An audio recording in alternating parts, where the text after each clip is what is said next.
Radiating from the heart of America and stretching from coast to coast and border to border, welcome to OnRadio, the wireless industry's weekly download coming straight from the builders and newsmakers of everything wireless.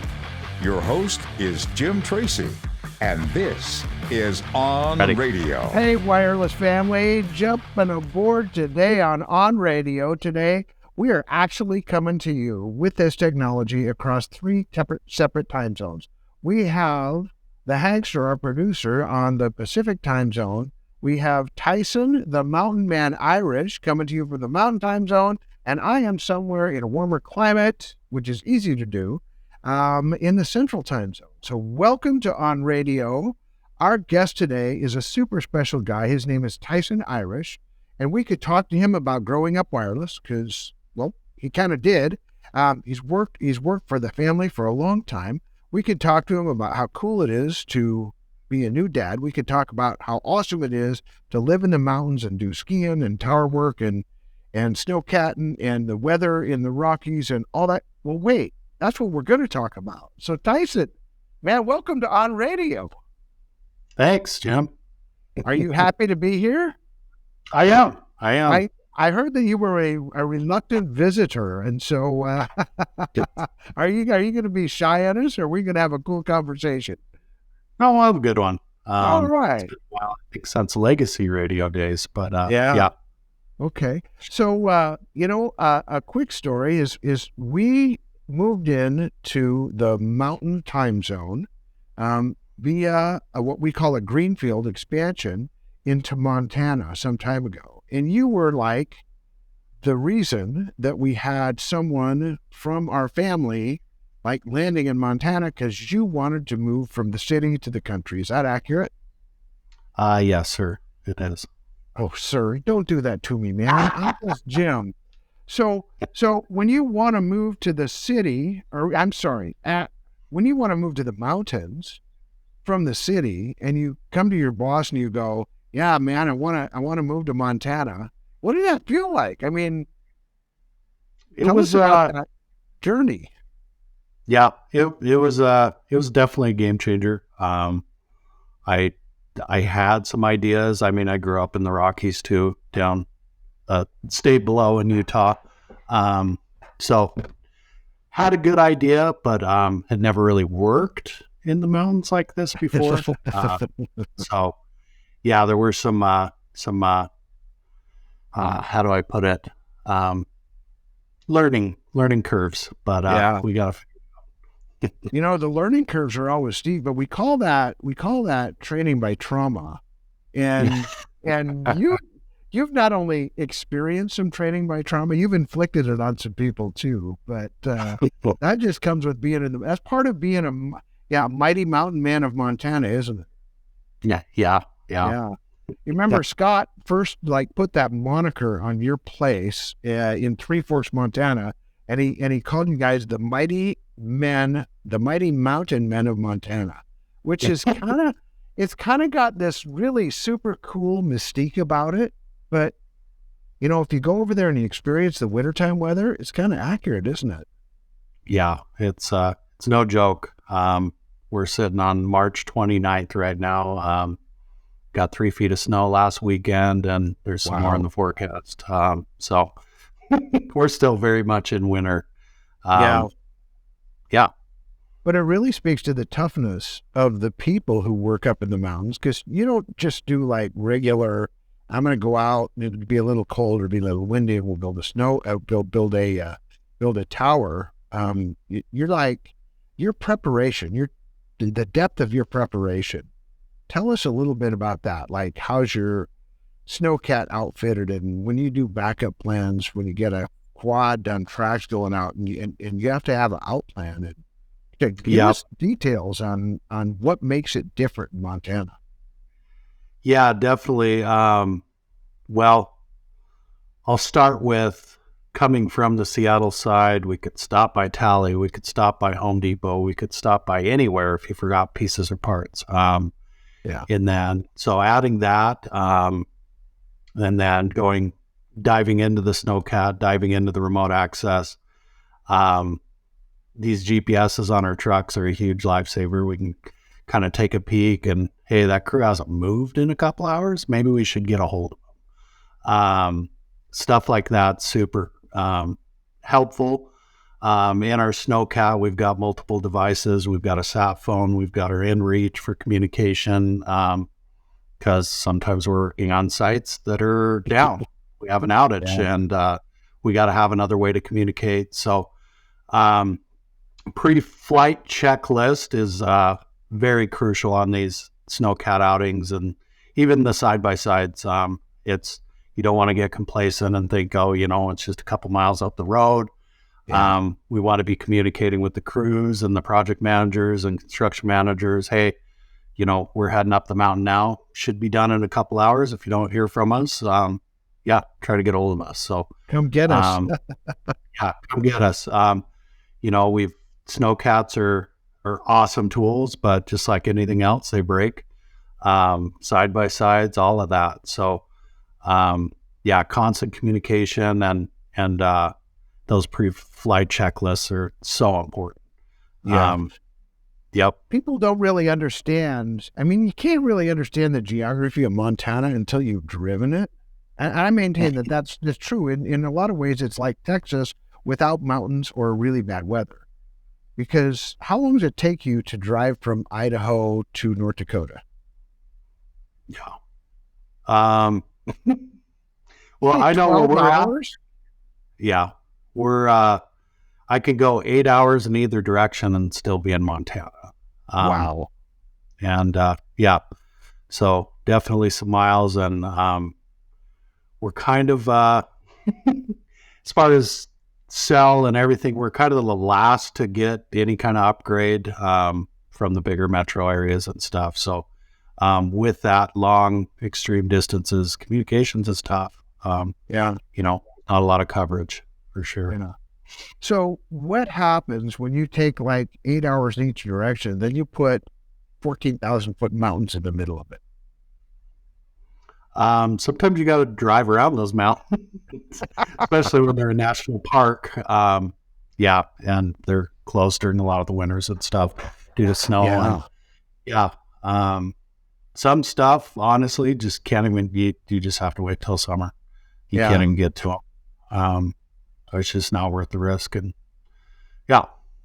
Yellowstone has become famous, and they've actually probably made Montana a little more famous. But the show Yellowstone, now you actually live that, because the place where they talk about when they talk about going to town, they're talking about going to Three Forks, and in places like that. That's where our shop is, in Three Forks, Montana. Has that really affected you guys at all? Actually, that they were filming that show in my town just a few months ago. They rented out the old elementary school and did a whole thing in town. So, wow, it's considerably grown. We've been here come April, I believe that's our 7-year mark, and it's changed a lot. It's bringing a lot of people. I think a lot of people are trying it out. After a winter like this, my hopes, a few people second guess that, maybe go try somewhere else. But so maybe go back to California. Right. Yeah. All right. Well, we don't want to get into the tourism aspect right now, but there are some tourists that come up there and they like to ski around your place. What would tell us about the ski areas? Ski areas, we're smack dab right in the middle of Big Sky and Bridger. Bridger Bowl. Two pretty famous resorts. I think a lot of people fly in and come to Bozeman, which is only 30 minutes from us. So that's it. It's a nonstop as far as the tourists go, skiing and summer activities and sites. And you mentioned Three Forks and the history there. That goes back to Lewis and Clark, and this is a huge main vein that has been in history for a long time. So when you're recruiting new tower hands to come in, and do you say, hey, we're in the middle of the big, so you're at the headwaters of the Missouri, and that's the Jefferson, the Madison, and the Gallatin Rivers, which are three, folks, if you ever wanted to work somewhere where there's trout fishing, there are three blue ribbon trout streams within a mile of our shop. Is that accurate? It's Yeah. accurate, yes. Yeah. And people come from all over the world to fish there. So now we're going to put on our recruiting hat and say, hey, if you wanted the best fishing in the world, you should move to Three Forks, Montana and join Tyson and the Mighty Men of Montana, huh? Yeah, it's definitely a perk, a benefit. All of our guys, some guys are into different stuff, but fishing, hiking, skiing, snowmobiling, snowboarding, you name it. I mean, we've got it. It's a pretty incredible place for sure. Yeah, and they do a little hunt around there too, I hear. Yeah, it's dried up. That's dried up. There's no, yeah. Actually, go to Tyson's house, and you're probably going to find elk and antelope and deer in the freezer. And this is like the organic meat capital of the world, and probably some geese and ducks and pheasants and all that kind of stuff too. But when you're not skiing and when you're not hiking and when you're not hunting and fishing and doing all the stuff that you moved to Montana for, you guys occasionally do some tower work, right? Yeah. We gotta feed those hobbies and yeah, definitely. So when you do, everybody, you guys are kind of famous for being toughing it out through the winter, and we understand the wind and the altitude and all that kind of stuff. But your summers are like from May, I would say, until through September anyway. Your summers are spectacular. They are. They most definitely are. It's different year to year. Every year we've been here, it's been completely different as far as, we've almost seen snow every month of the year, at different times. And, it's, that's up in the high country. Yeah. Well, we're in the high country, Jim. 4,500 feet in Three Forks, and Bozeman's 55 and above and beyond. Yeah. Well, that's only a mile high. Come on. Just a little higher than Denver. So when you do tower work in the summertime, one thing that people from other places don't understand is that the daytimes in Three Forks are like 16 hours. Like you have, or more. You've got like super long days during the summertime, and that allows you guys to work like long days and short weeks, and that way everybody's home for the weekend, right? Correct. Yeah. It's one thing I think really sets us apart from our competitors and a lot of other guys up in this neck of the woods. Our guys go home every weekend, no matter where they're at. That 8 hours in either direction, we get them home and they get to regroup and see the family and do laundry and then back at it again on Monday. Yeah, well, the reason I bring that up is the culture that you have built in Montana is one that is really, in many ways, unique to almost anywhere in the country, because you've got the people who moved there went there because of all the recreation. They went there because of lifestyle choices, and they just don't want to work it into the ground. So you make sure they get home on Friday, right? Oh, yeah. Yeah. And what kind of response have you seen from that? I think it keeps a lot of guys around. I don't think a lot of guys, like you said, if just working day in, day out, probably wouldn't be sticking around. So I think our retention and definitely a lot of the guys' families and dependents, siblings, kids, dogs, cats, you name it. Even the cats, right? Yeah. Well, what would you like to tell the folks about Montana that the Chamber of Commerce would love? And we're going to start with just the great state of Montana. Tell us something about Montana that we, as the general public, don't know right now and would love to know about your state. That's your new chosen state. That's a toughie. I wish I had time to think about that. Let me think here. All right. Well, let's move it down to region. The region that you're in is I'm going to call it the Gallatin River Valley. Is that accurate, or Gallatin County? I don't know.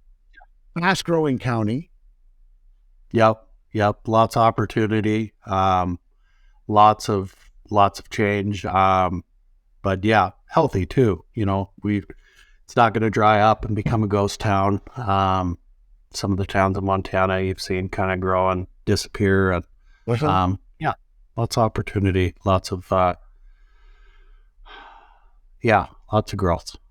Yeah, and then when you look at Three Forks as a community, I mean, I look at Three Forks and people were kind of like, "Hey, this is in the middle of nowhere," but it's really in the middle of everywhere, isn't it?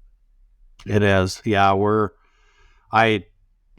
were looking at maps before we came here, and we kind of had a general idea where you wanted to be, and I was kind of like, well, why not Missoula? Why not Billings? But it's just, we're in the middle of both. We're in the middle of, Great Falls, Idaho Falls.